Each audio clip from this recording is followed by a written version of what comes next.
Hello and welcome into the Career Competitor Podcast with me, Steve Meller. And as always, we are the show that seeks to light that competitive fire within you through coaching in order to optimize your career. I am delighted that you've chosen to join me for what is a somewhat unique version of the show. We welcome in Sarah Miller to the Career Competitor Podcast, who is also the host of the Media Mavens Podcast. And we are doing what I can only refer to as a podcast mashup. So we are both the guest, we are both the host.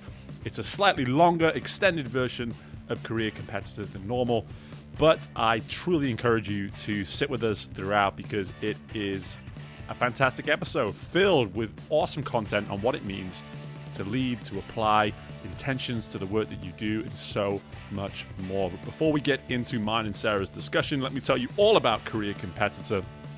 First and foremost, if you're listening to us on Apple, please click that 5th star before we go any further. I'll give you a couple seconds here to go ahead, do it now.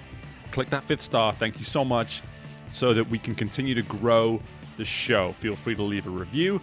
And in addition to that, I encourage you to head to careercompetitor.com where you can learn all about my coaching and consulting services. My goal when it comes down to it, it's all about optimizing performance, whether that be on an individual basis, if you're a business professional or a leader that's looking to heighten your ability to impact others or just simply perform at higher levels. Please feel free to reach out, steve@careercompetitor.com, where you can set up a 30-minute free consultation. Or if you're an organization and you're looking to really heighten your culture, then again, I am your guy, and you can set up a 60-minute free consultation with me to talk about your organization and how we can really get our hands dirty and start to discuss what it means to have purpose, to create a communal environment, and to simply perform at higher standards. Again, it always comes back to that. I believe in your potential. I believe in your optimal self, and my service is geared toward bringing that out of you. So feel free to check out the website, careercompetitor.com. Feel free to just connect with me directly at steve@careercompetitor. And again, one last reminder, if you haven't clicked that 5th star on iTunes, please do it now. Subscribe to the show. All of these good things. Let's keep building the awesome content that is Career Competitor. Now, as I said, Sarah Miller is joining us here on the Career Competitor Podcast today. And in relation to Sarah, she is specifically the CEO of Axis Entertainment. And what I really encourage you all to pay attention to here is her experience when it comes to leading. There's so much fantastic content, and I'm not going to do what I normally do and give you all of these things to look out for. And I'm also not going to follow up the episode with any specific takeaways or anything like that, because again, it's a pretty long episode in itself. There's plenty of content in there for you to enjoy. So we're just going to get right into the interview. I'll say my goodbyes at the end, but otherwise, let me just stop talking, introduce both the Career Competitor Podcast and the Media Mavens Podcast all in one place. And I'm really excited for you to give this a listen. Let me know what you think, and I hope you enjoy. Hi, this is Sarah Miller, CEO of Axis Entertainment and your host for Media Mavens Podcast. And I'm here with my guest/co-host for today, Steve Miller, who's a performance coach and a former Olympic coach for swimmers. Well, now I have to introduce you. Yeah, now it's your turn. So now it's my turn, and this is Steve Meller. I am the host of the Career Competitor Podcast, and I'm delighted to be here with my co-host, the CEO of Axis Entertainment, Sarah Miller. So thank you for joining me, and I'm so glad that you have me. I'm so happy you're joining me. I love doing this podcast for so many reasons. One, it's Friday morning. Right now. And I think I need coffee, but I love that we're co-hosting and guests on our own podcast at the same time. Like we got to double down on this one. Absolutely. And I can't wait for the many accidental interruptions. And one of us tries to ask a question. Well, I was going to ask that question, whatever, all the back and forth that will probably come with it. But I think, I think it's good though. Okay. So this is so good because you are a coach. You literally are a swim coach, which I love. And the fact that our conversation into this podcast was all about coaching right now. Okay, right. Let's talk about let's talk about you are a coach, which is tremendous, especially because as a former swimmer, I love it. But you have coached Olympic athletes, correct? Yeah, correct. And the funny thing is I've been out of the swim coaching world now for 6 months, but through pretty much my entire last decade, that's what I was doing. I was coaching some of the best athletes in collegiate swimming. Actually, I was working at Louisiana State University, associate head coach. When I started there, we were fairly competitive. When I left there, we were more competitive. Sometimes you could argue that that's about as good a job as you can do, right? So with that being said, I had a few individuals along the way that my thing was recruiting kids that weren't recruited. So I would always go and find the kid with the chip on the shoulder, someone who I saw the talent, but they weren't getting necessarily the attention that other apparently more successful, more established athletes were getting. So I would kind of coach and thrive to that chip on their shoulder. I would identify that and I'd say, hey, I see your talent. I recognize your ability. And I'm here to tell you that you can be better than all those people that have been given more time and more opportunities than you up to this point. So we would really hit it off in that sort of coach and athlete relationship. And before I knew it, I came along a few athletes that really were world beaters in many ways. And one of which a guy called Brooks Curry, who kind of, we had a sort of inner dialogue that we would share with one another that was called Shock the World. And we said, we're going to shock the world. We're going to take a year or two here and we're going to put you in position to make the US Olympic team. And this was last summer. And the kid went and did it. And then he went one better at the Olympic Games as a part of the relay and got himself an Olympic gold medal. So for me, that was kind of the icing on the cake of my sort of swim coaching journey. Like how was I able to sort of get to that point of my coaching journey? And that was it right there. That's so funny because like we always say, people always vote for the underdog. So it's kind of like voting for the underdog. And I always feel like, are they really underdogs? Or are they just such amazing raw talent, but they lack the right coach and the right support and leadership training to lead on the field, on the court? And it's so interesting because I always joke around, okay, I'm always taking the underdog and we're betting during football or basketball season. But I feel like, I think it's just the coaching, it's the leadership. And I think that's how you learn. And it's funny because we just talked about the Spartan race. And I think I just recruited you, which is so awesome because like David Nurse, NBA coach from the Jets, strength training coach, amazing coach for athletes. And we always talk every day about like being present, how to lead, how to support, whether it's an athlete, whether it's an executive. And I think a lot of the greatest athletes that we've ever seen were never top of their game coming out the gates. They had the most tremendous coaches that got them to where they are right now and who they wanted to be. So I think there's a lot of a credibility going into coaches more than people think. The one thing I told myself really early on, and a few people were there to give me the same advice too, was if you're getting into coaching and you're going to try to hang around for the thank yous and the good jobs, then you're going to be potentially hanging around for a while. Because the one thing is, it's a profession where you serve. It's a serving profession. You are saying, hey, I am serving the well-being, the benefit, the performance of somebody else. And if I get credit along the way, that's great. That's fantastic. But at the same time, so much of the credit that you get is through the actions that other people take. And what I mean by that is that an athlete or the parent of an athlete or a group of athletes, a team, for instance, they may not come and thank you after they achieve something. But the fact that they return the next day to get back to work, in many ways, is their way of acknowledging that they appreciate the work that you are putting them through. They appreciate the relationship that you've built with them enough to come back for more. And that in itself, for me as a coach, that's what I've been telling myself, especially in the last 6 months as I build my business as a performance coach, is, hey, my clients, they're not just signing up to work with me, they're re-signing, and then they're re-signing. They don't have to say thank you. They keep coming back for more. That's enough for me. That's enough to tell me that, hey, we're doing something. There's a connection there that's obviously delivering results. And that's what it's about. Yeah, I always used to believe that, whether good, bad, or indifferent, everybody has to succeed and fail publicly. It's not about, for me, what makes a good leader isn't making the easy decisions, because everybody can make easy decisions. I mean, everybody does it day in and day out. I think it's making the hard decisions, how you pick yourself back up. You want to make a hard decision without leaving collateral damage, getting through the worst of the times when you fail. Doing a lot is how you handle yourself, getting back up, showing up, doing it again, keep going. I think that's the sign of a true leader, not so much as, okay, well, I'll figure it out later and tapping out. You have to. And that's what I love about what you do, Sarah, is that you're about perception. So much of what you talk about in your 9 to 5, your day job, is about how do I put out to the world what I need for them to perceive. And as leaders, a lot of the time, we have to put to one side our personal feelings, emotions, connections to what is happening, and put out to our teams, put out to those that we are leading what they need at that time, what they need to hear, what they need to see, whatever it may be. Well, I think it's, I mean, yeah, and it's different, like being a coach, but like we're talking earlier, I'm all about tapping out of obstacles since I just did the Spartan, but like, it was like, do I tap out or do I just try to achieve it and then pick myself back up and keep going? But like, it's, there's always, we're here to serve. It's like what you said earlier, which I love, Steve, is that we're here to serve. As a CEO of a PR firm, sometimes I have to be their cheerleader. Right. Sometimes I have to be their coach.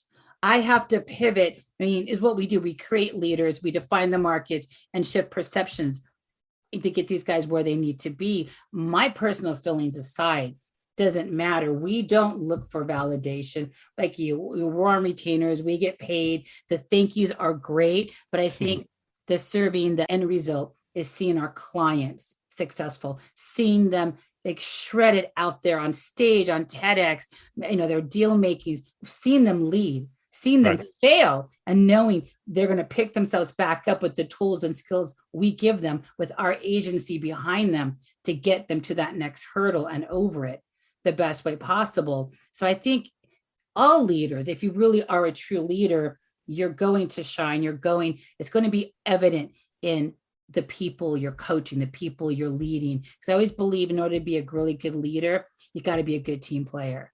Yeah. That's why I'm always like, some clients, I'm like, you don't need a cheerleader, you need a coach. So I'm going to be a little bit harsh on it. Or there's times I'll say, look, you just need the support. You could get over this hurdle. Here's how we're going to do it together. So, I mean, I always believe so. I always have this theory right now. I don't know if it's since my Spartan race or other stuff, but I always have this thing. We always have, every day we wake up and we make the same decision. We always have 3 options every day we have to answer. First step, we have to look at, do we give up? Do we give in, or do we give it all we got? Those decisions we have to make every day we get out of bed on anything we have, no matter how big, how small.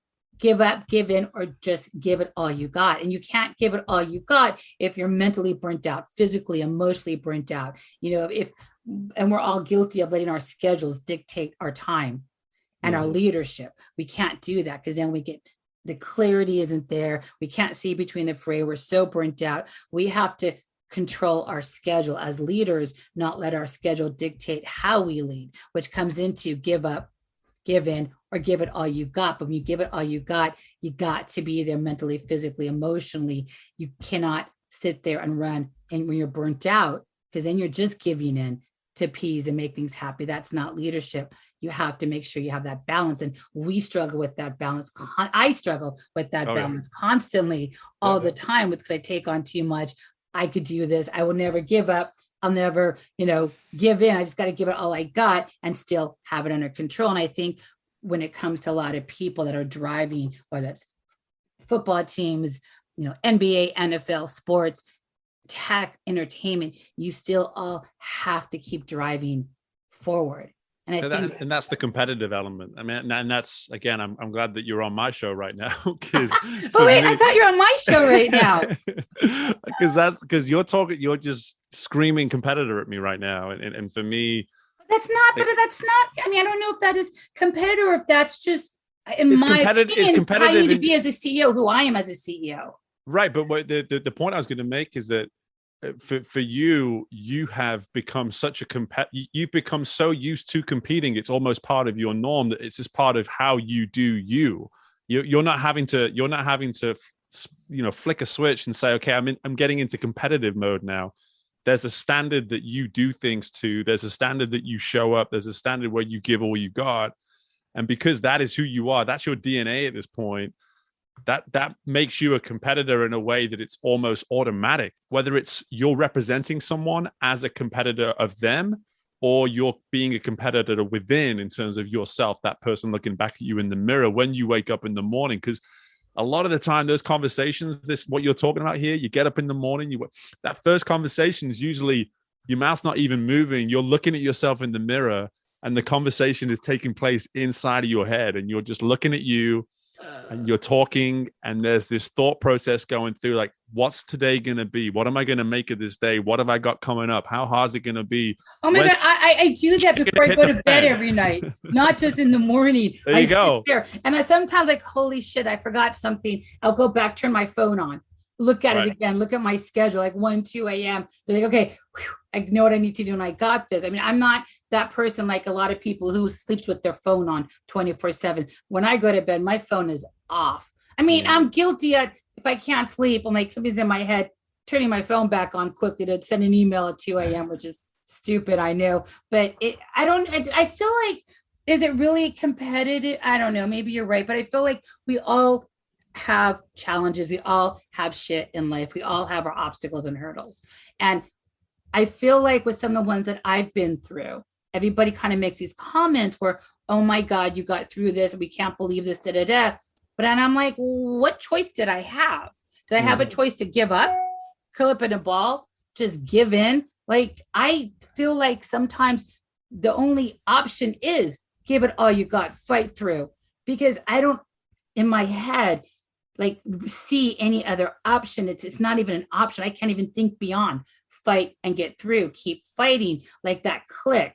There's like, no, you got this. This is where you need to be. That's the direction. No looking back, no fear. And I don't know if I think I've always been a little competitive and everything, but I don't think I was as competitive as a kid as I was as an adult. I don't know if it was just, life. Or why do you think that is? Do you think it's more, is it got anything to do with there's maybe more at stake now?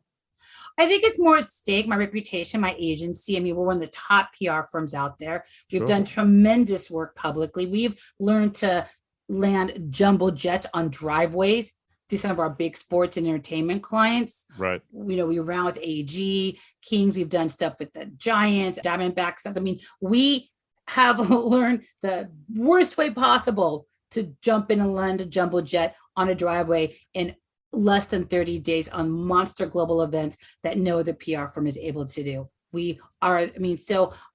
But that's, again, was serve our clients, make sure it's successful. I think that's a really odd, multifaceted question. Yes, as an adult, because I am a CEO of my own company and we've done tremendous work and we just push forward and do what we need to make it look the way it needs to, perfection on the other side. So I think as a CEO, we all have the angel devil side, a double-edged sword, control freak, get it done the way it needs to be done. Because it's, at the end of the day, no matter how many layers of employees you have or team members, it starts and ends at the top, leadership from the top down. And you've got to lead by example. So I feel like over the years, I've learned to be a better leader, a better person based on who's in my life.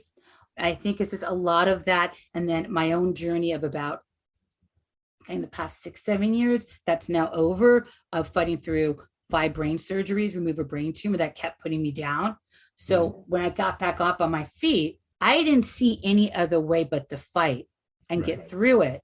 Where a lot of people are like, I get a lot of comments, oh my God, you're my hero. You're inspiring me to do, fight through this. But what other choice do you have? And I don't know if that is where, and I think that is where like that click in my head came, because I was talking to somebody about this, like that very distinct click in your head when something happens or you have that aha moment and it's super loud click of, oh my God, that's it. That's clarity. Go. Don't look back. Don't question it. Don't second guess anything. That is where you're meant to be going. And you can't see any other answer but that answer. So I've had 2 incidences where that click was so prevalent and loud that changed everything. And one of them was in the very beginning when the first brain surgery. The second loud click of definition and clarity was this past December when I got my final results back, where I'm done with this whole journey, where like my body just in a weird way, like the doctors were kind of in shock, the surgeons, that all the damage that was permanent, that's been the concern, is automatically not showing up and they can't figure out why. So you have this click of definition. And I think between the start of my journey and the end of my journey is where there was no other answer to give up or give in. I never saw that. And then when I see these horrific stories of people struggling or suffering, giving up, just giving in, it drives me crazy because I can't understand how that is even an option. And I'm not saying that's right, that's wrong. That's my own internal fight. That, again, anyone listening to this, all they're doing right now is like, girl, you are a competitor.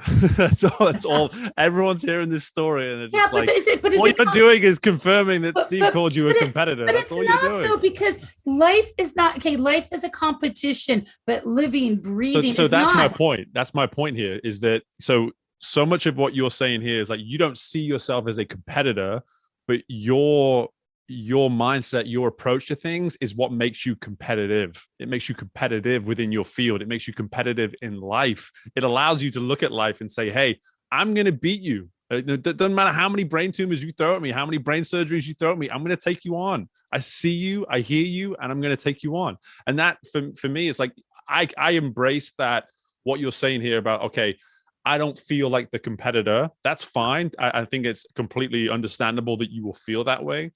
But your approach is what makes you competitive. And that for me is, again, that's what makes that natural instinct that you have to bring your best self to the table each and every day and say, hey, my standards are too high for me to ever drop below whatever's required of me to deliver the result, to do what is necessary and is asked of me in this moment.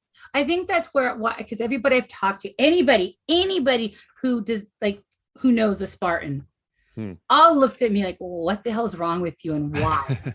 Why? Everybody who doesn't really know a Spartan, who I think was never in sports and athletics. Oh, that's so great. I'm so excited for you. That's amazing. Yeah, no athlete, no coach of any NBA, NFL, NHL team, nobody, collegiate or not, is going to look at me like, oh God, that's so great. Good for you. They're like, what the hell's wrong with you? And so, and I think the reason why I did the Spartan last weekend, why it was such a big deal to me, probably more than people didn't understand why it's a big deal, is because I wanted so bad to do a Spartan, something that just pushes yourself just to do it because it was fun and whatever. All the reasons why everybody doesn't want to do it was also why I was like, up and down. But every time I wanted to do it, I couldn't because of the brain surgeries. Sure. So, first surgery, 18-hour heart stopping. It was a mess. I was a mess. I literally got to the point, and this is what's interesting talk about that internal competitiveness of yourself to push and drive your leadership forward, was because I did almost give up. And it wasn't giving up. It was just, the fight was so hard because you never know. It's not like, hey, I had a knee injury on the court, I'm going for stem cell and I'm back in next season, coach. It's not like, hey, okay, go get cortisone shots, put in your shoulder. I got the next 300 IM at the next meet, coach. It's not like, here's what the rehab, here's what you have to do and you're fine again, right? Mm-hmm. It's there is no there with brain surgery. It's just not like all these other elements where you have to go through the protocol to strengthen muscles, recovery. It's your brain. And so it's kind of like I'm on a Mac. I don't know if you're on a Mac or a PC. Are you on a Mac? I'm on a Mac, yeah. Brilliant. Most good athletes are on Macs. So when you turn on a Mac and everything just kind of bounces, all the little windows, all the tray at the bottom, all the apps, everything kind of bounces until it settles. That's what my brain was like. It was fucking such a mess. It's so crazy. But it was such a hard surgery, and the recovery was harder because I think it was an 18-hour surgery. My heart stopped 3 times. I know the exact, it was horrendous. And I went into the surgery like, yeah, I got this. Like, I literally, it was so, it was funny, not funny, I guess. I think I pissed off my family and a lot of people because I didn't take it seriously. I'm like, I have a huge event at Coachella. I don't have time to deal with this. Well, you have brain surgery. Yeah, okay, great. But meanwhile, I'll deal with all of that and decide if they even made a mistake on the MRI, if they even have anything going on up there. I just got to get through an event. And I literally just was so in a surreal moment of this isn't happening. I've gone through everything. And so being wheeled into OR in the morning, one of the technology that they use is so innovative and cutting edge because we do it a lot in technology clients. I was so there. I was like just a mess on the table. And I was like, no, wait. Can you turn that screen around? Because the Black Eyed Peas, the World End Tour with the green head with all the lines through it. Yeah. The technology that they use, like GPS mapping for neuro and heart surgeons, a client, a good friend of mine was on the board of that technology. And I was so like, oh, I need to see if this works, because if it doesn't work, he needs to know that this isn't competitive enough technology to be in a surgery. But then I'm thinking, shit, it's in my surgery and I got to survive this to tell him. Too late. It's too late to tell him now. Your R&D sucks. But I don't know if it was a competitive thing. Denial was good for me at the time. And so my struggle of giving up and giving in was 6 months after. I couldn't recuperate. I couldn't get clarity. I couldn't get back up. And I think the biggest thing you say, you don't want to be thanked, by your clients. You just know when they keep coming back, that's your validation. I got picked up a month after surgery. I couldn't even read an email still. I was such a mess. Could barely walk around. I was so messy. And we picked up two Sony departments. And I'm like, I have a maximum of 3 hours a day of clarity. That is the only 3 hours a day that I'm even awake, not on brain seizure medicines, not a medication, that I could actually decide, am I a human being or not? 3 hours. And then I slept 20-hour days. Like, I was that messy. And these guys at Sony were like, your 3 hours a day is everything more than 20 hours of another agency, because we know how good you are. I'm like, okay, that's validation, but there's full disclosure. So, but no matter what comes at you, no matter all these peripheral things that are such great validation that you may need, you may not need, your decision, my threes of give up, give in, give all you got, I opted between the first two. And I knew on New Year's Eve, I'd have to call my parents to come pack me up and bring me home, because I could not, I was drowning. I couldn't do it on my own. I wasn't functioning, and that wasn't like me, because I'm not a down, depressed person. But I felt like you're digging out of a grave and you're finally seeing the air, and then more dirt's being thrown on you, digging you down further. So I was literally, for the first time in my life, given.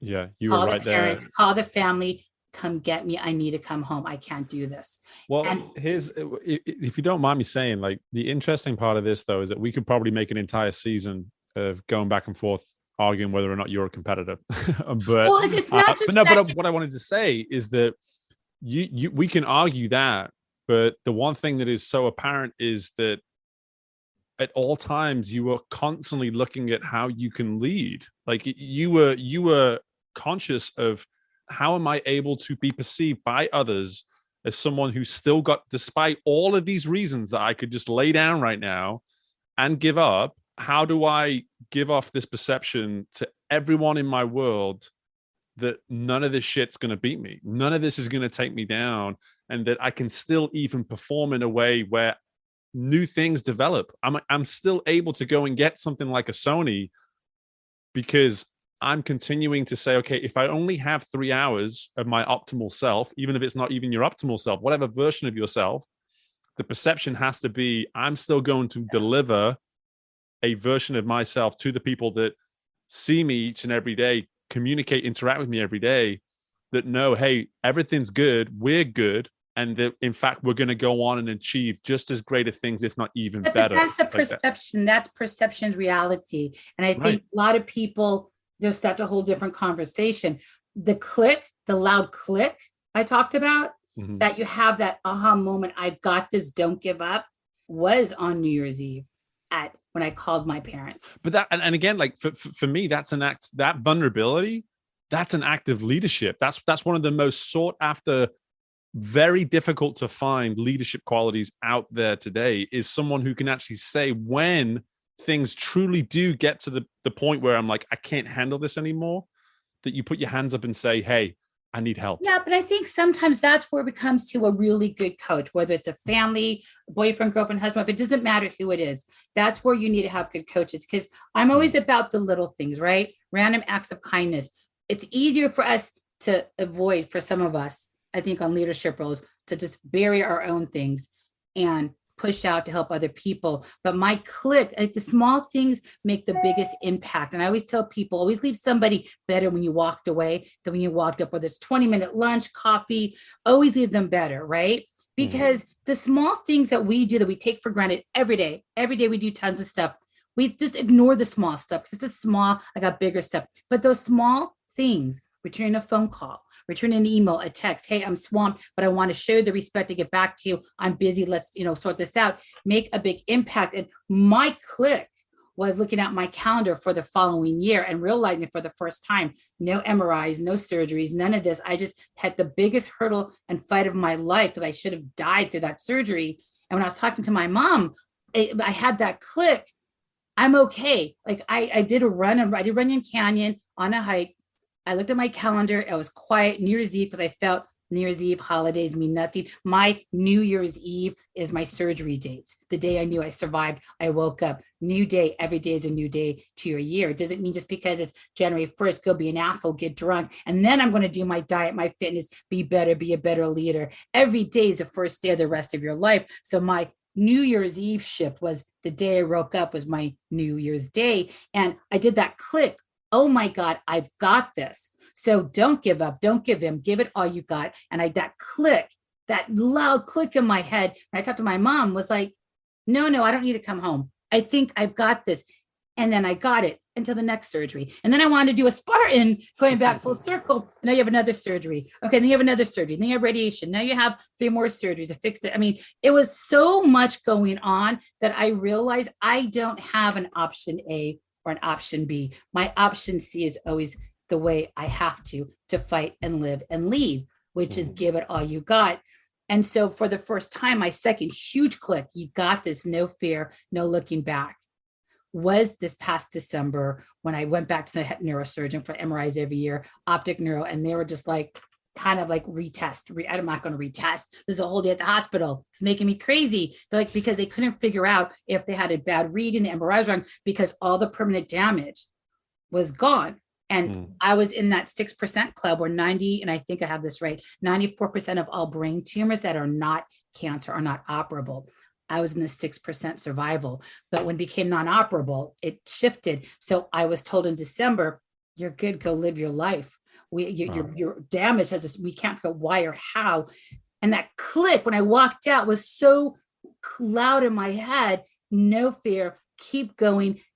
I now know there is no option 1. There is no option 2. You give it all you've got. And it doesn't matter. Small things make a difference in other people's lives. And my big thing is always reach out to somebody, always have a coach, which is why I'm always like, when I see my clients struggling or this fatigued out from burnout from meetings and travel and deals and anxiety, you have to know how to lead. You have to know how to build leaders by being their coach, which is what you do tremendously, or being their cheerleader, because either way, you are there to serve, to make sure they are on their feet, they're moving forward, and they're being the best version they can be because they have you guiding them down there. So I think all of this is what create, like you said, that competitive nature within my head, but I don't view myself as a competitor. I view who I am based on the journey I've had. Yeah, I still think I'm right. Wait, whose podcast is this? Okay, I'm going to give you that one. I'm just kidding. No, but I've had the most tremendous conversations with leaders, coaches, CEOs on our podcast. And it's always such a fresh perspective, because every time we talk to somebody, and you know this from all your podcasts, you always walk away learning something, no matter how big or small, that just makes you walk away thinking that's a person I want to support. That's a person who is a leader. That's who I want to always keep on my radar. Yeah. And even just something as simple as those 3: give up, give in, give it all we got, and the notions of having these clicks that are really defining and can shift our perspectives in those moments. I mean, that's my greatest takeaway already from what we're talking about. And I think that's for me personally, relating to that, like it's the story, in many ways, the story of my life. A realization that I had quite recently is that I've had people in my corner a few times along the way, but in terms of actually producing success, I've really never had the type of support that I probably needed to be successful until I started my business. And the second that I made this active intention, I said, hey, universe, this is what I'm doing. This is who I am. And this is what I'm doing. I was overwhelmed with support, like from so many different facets of my life up to that point of 6 months ago. Suddenly people were here saying, hey, we see the potential that you have in what you're trying to now do, and we're here to support it. And again, going back to what I was saying before, that was after years and years and years of minimal thank yous and attaboys and good jobs. And suddenly now the universe turned around and gave me just an absolute wave of support and thank you that I could never have anticipated. And I'm sure for you having, and this is what I love about our conversation, is here I am, a new business owner with someone who's a massively well-established business owner, being able to sort of look at you and say, well, having done this for as long as you have, I'm sure you're able to now say, based on how long a relationship I've had, years and years, relationships that you probably have with some of your clients, you get that in droves of just support and satisfaction of just knowing I'm having an impact. Because you've spent so much time coaching athletes, where, like you said before, and I love what you said, your active intent. And I think it's all about everything we do has to have an intent and a purpose. We are purposely here to do X, Y, and Z with the intent to have a specific outcome. You have to actively be present to get for the intent you want for that action. And I feel like you've spent so much time being a phenomenal coach. I mean, you have Olympic hopefuls, Olympians.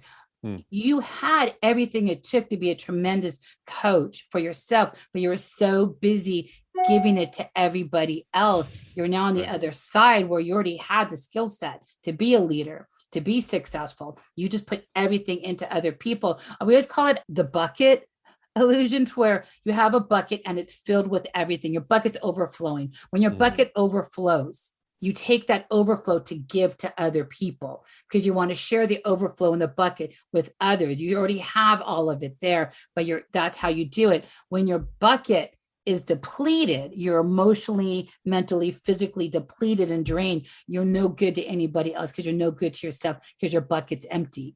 So we always have to have that active intent to keep our bucket full. So the overflow is what we give to other people for them to lead and move on as well. And you've had that skill set. And that active intent is tremendous because a lot of people don't see that. You were just so busy overflowing, giving all your overflow of greatness to other people. You already had the makings of it, but sometimes it's good to stand back. Like you said, you're a coach. You may need your own coach. You may need your own cheerleader, but you already have what it takes because you've created leaders. So there's no reason to not be a leader. You already know what it takes. You are a leader. Sometimes you have to step outwards, breathe, step back and look in and say, wait, it's like, what's that saying? Cobbler with no shoes. You're so good at creating leaders and other people, but you are the leader that they're looking to. But sometimes you forget to stand back and say, wait, me first. I have to look at my own skill set. And I think I don't care who you are. Everybody needs advice. Everybody needs people around them. It doesn't matter how high or low you are in the rankings of any in life. If you're a leader of a company, a team, CEO, a coach, everybody still needs a coach. Your players, your athletes need coaches. Your coaches need coaches. Your CEOs and owners need coaches. People can't just weed through life on that level without having a backboard, without having that baseline of people they trust and who they want to be around, who are leading. Yeah. So I just think we got to step back and realize just because you're a leader, just because you're a CEO, MVP, doesn't mean you're so great. There's that some humility and humbleness that says, hey, I am great. Yes, I am great. I'm amazing. I'm talented. I'm all of this and more.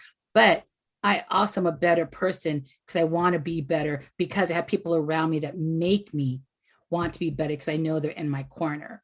Yeah. So I think there's so many multifaceted ways of what makes a great leader, not just I'm a leader of all leaders because I make this much money, because I coached around this company team, etc. We are all where we are because of who we have around us. And there's, we all see, the Steve Jobs, the Larry Ellison, the Bill Gates, when we see these guys in and out, the books they've all written, all the stuff.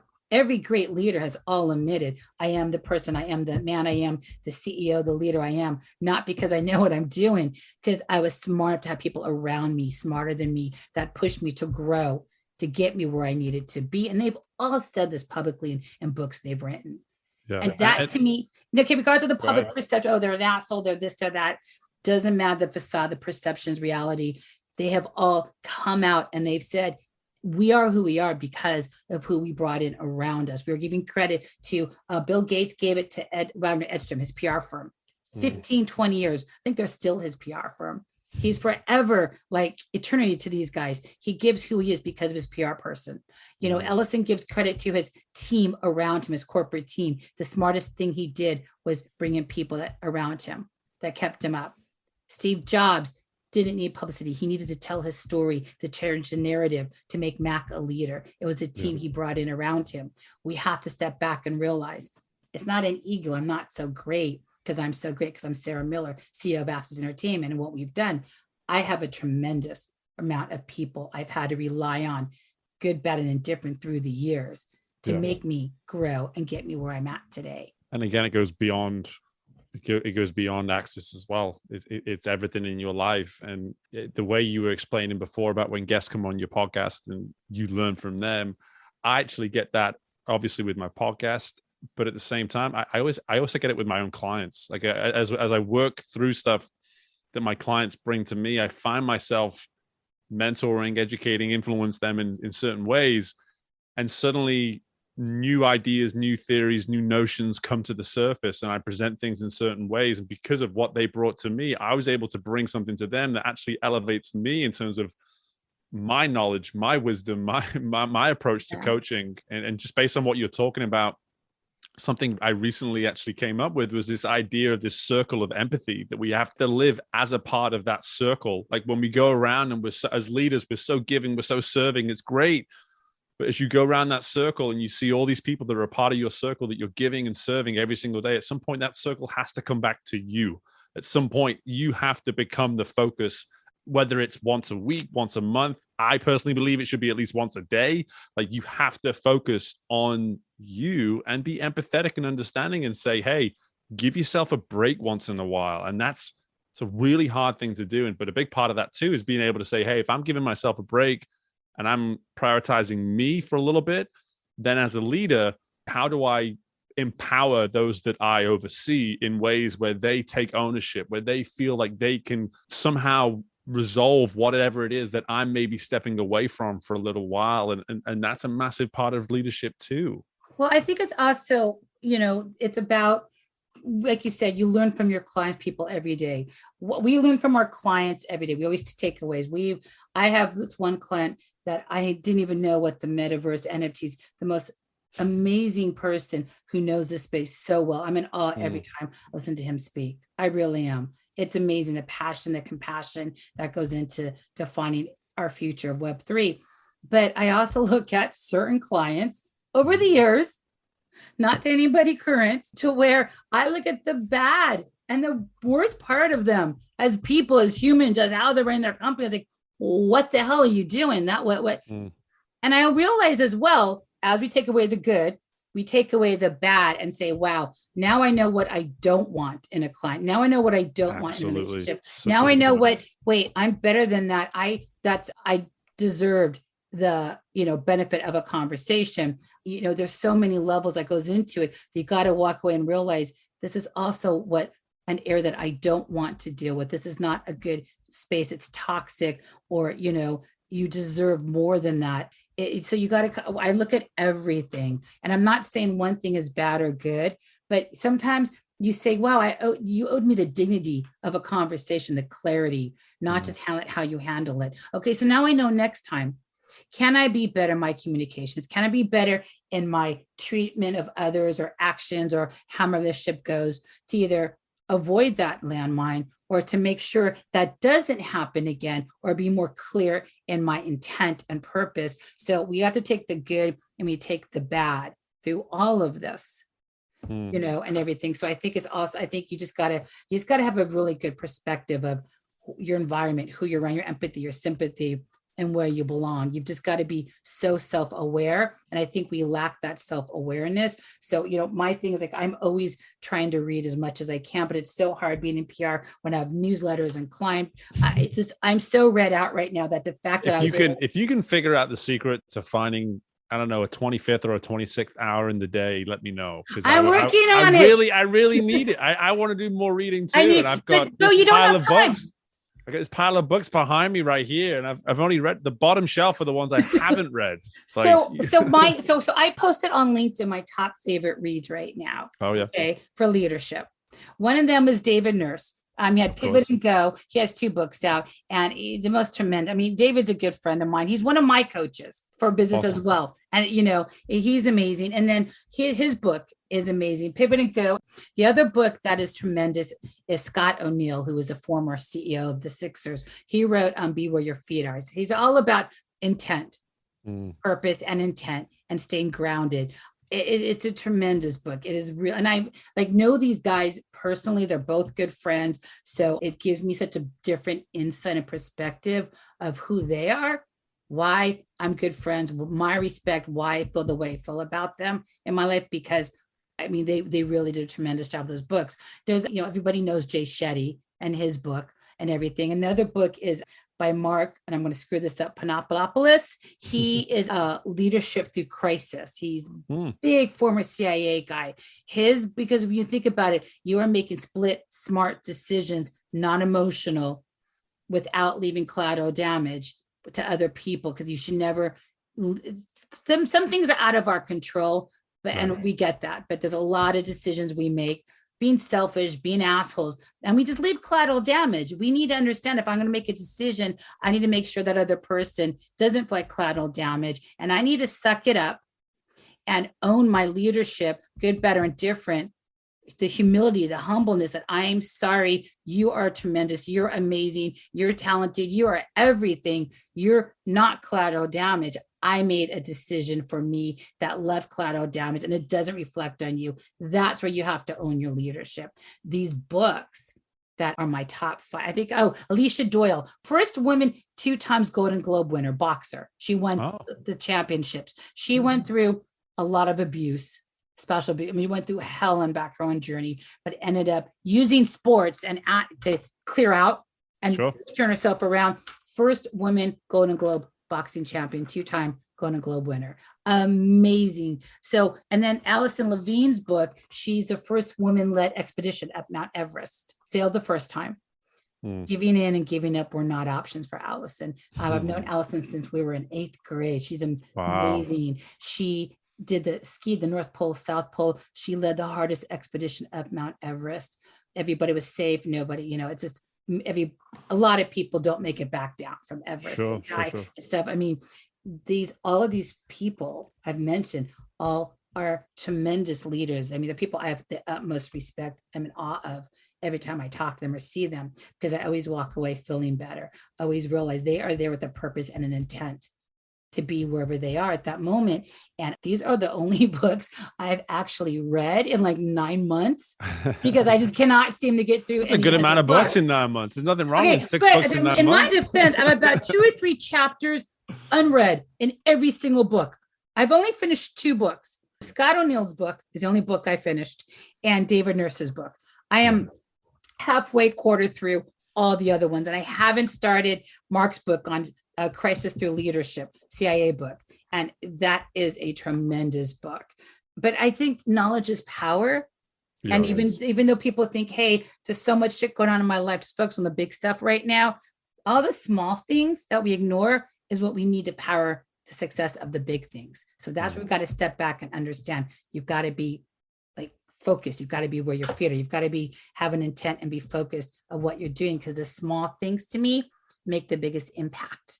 Yeah. Such an advocate for that last part, the small things making the biggest impact. And that's why I'm all about words. It's just my thing. My clients learn that real quick. They'll say a certain word a couple of times, and I'll stop them and just sort of say, let's focus on that word here for a little second. And they think I'm kind of getting all psychoanalytical with them and all that kind of thing. But I just believe that, words carry a ton of weight. And so for me, when I listen to what it is you're saying here, those little things, the reason why I use the word intention is because underneath it all, I'm very ambitious, as are pretty much all my clients. Yeah. The one thing I make super clear with them is that ambition is the future. Ambition is this big, huge thing that we're working towards a lot of the time. The intentions, those are the small things. Those are the little actions. Those are the hey, I've got 5 minutes left in my day. I can either be done 5 minutes early, or I can do this one thing that I've been putting off all day. And that little one thing that I decided to do today was why so-and-so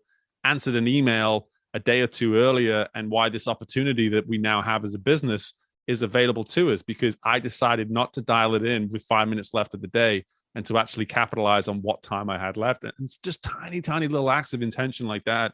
If you're ever going to arrive at ambition, like truly realizing your ambitions, it's all about true acts of intent, day in, day out. And I've read something recently as well where it's just like, it's all about action. It's not about intentions. I'm like, I'm sorry, but actions without intentions are always going to be limited actions. Like intentions, what brings the best out of actions, in my opinion. Like if you're intentional about your action, as opposed to just simply doing it, that's what separates an average employee and a fantastic employee. They both do the same job, but one of them does it with intention and one of them just simply does it because they're supposed to do it. That intention is what separates people. Yeah, no, I'm all about random acts of kindness, no matter who it is. If somebody wants to talk to you, they need your time, whatever it is. I get you're busy, you have a lot going on, but you never just walk away for days. Sometimes it takes a day or two, but you always have to circle back with people. And I have this issue with people, with my clients. You're missing deadlines. We're working our asses off for you. Or if somebody needs your advice or needs your help, you never know what somebody else is going through, or they may really, that 5 minutes may make a big impact on another life. You just can't, oh yeah, whatever, I'll catch up with you whenever. No, somebody made an effort to call you, to leave you a message, to get a hold of you. You know who they are personally. You can't just walk away. There is no purpose in that. There's no intent. That does not make you a good person. No matter what you think, how great you are, you're not a good person if you think you could walk away and talk about being a leader with intent and not return a phone call, not return an email. And and I love that you said that. Do we give up that last 5 minutes a day? Do we take that 5 minutes to quickly get back to everybody? Hey, got your message. Hey, I'll get back to you. Set up a time, treat everything like it's a big thing, because the little things may impact the big things. I'm always about random acts of kindness. You just got to do good and be good. If you're a good person, you're a better person. Authentically, it's going to show, and others are going to want to be there to help open the doors to get you where you need to be, because they want to be around that.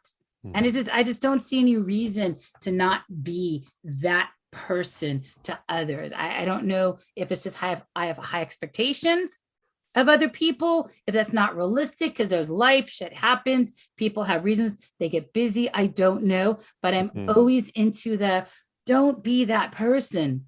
You want to go public with, I am a leader, I'm a CEO, I'm an MVP, I'm one of the GOATs. Act like it. Right. Like show your actions. And that's ownership, though. That's what true ownership is, in my opinion. So I'm all about, and across the board, our monthly Access Insight newsletters, everything, own your leadership.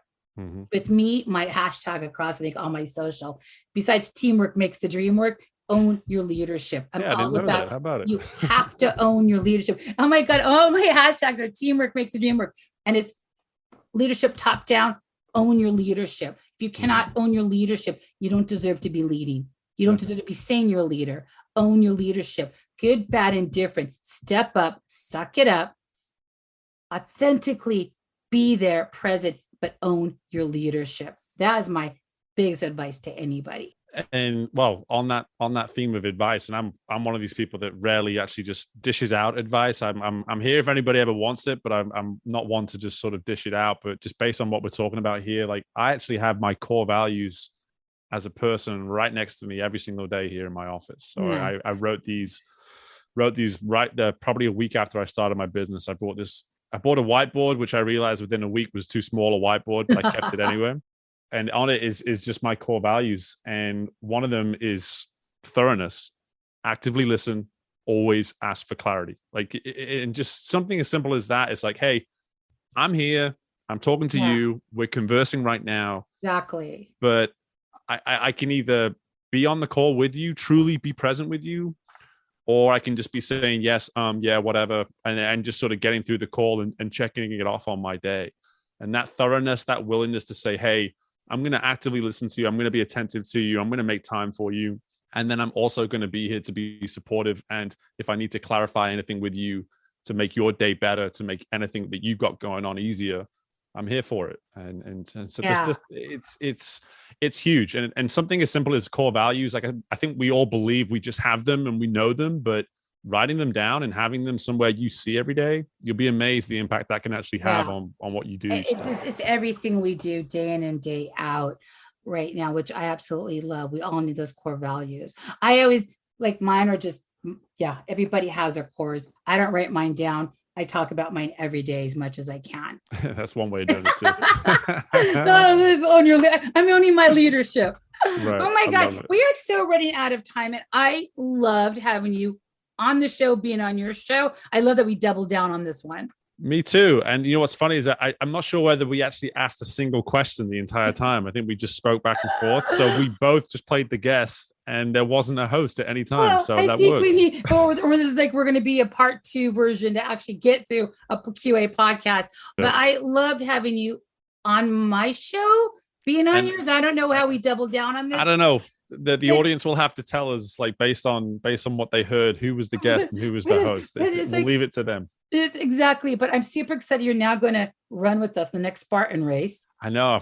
I've been recruited. No one got to hear that. We should have recorded that part, and everyone would have seen just how good a recruiter you can be. So just before we end the podcast, Steve is now going to do the Spartan race with me and David Nurse. I'm super excited. We're going to have our sports coach team go. It's going to be amazing with the team, a go team on this one. But I don't know how to end this. Sarah Miller with Media Mavens Podcast or Steve Miller with Career Competition, but it doesn't matter. It's not, life's not a competition. Our podcasts aren't.